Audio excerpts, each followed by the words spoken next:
Sebelumnya sempat dilakukan mediasi antara warga Gang Abadi Seimati dengan pihak sekolah. Mediasi yang dihadiri puluhan warga itu pun berujung ricuh.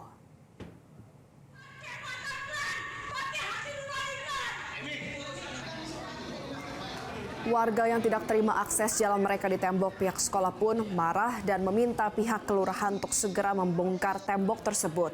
Warga menyebut pihak sekolah telah semena-mena merebut akses jalan masyarakat tanpa mengantongi izin dari pemerintah Kota Medan.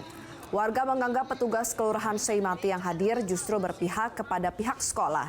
Sementara itu pihak sekolah mengaku mengambil inisiatif demi keamanan anak didik mereka. Menurutnya, Humas pihak sekolah Devi Marin menyatakan penembokan itu berdasarkan undang-undang tentang ancaman. Devi mengaku siswa mereka kerap dipanggil oleh orang tidak dikenal dari luar lingkungan sekolah sehingga penembokan itu dilakukan untuk keselamatan siswa.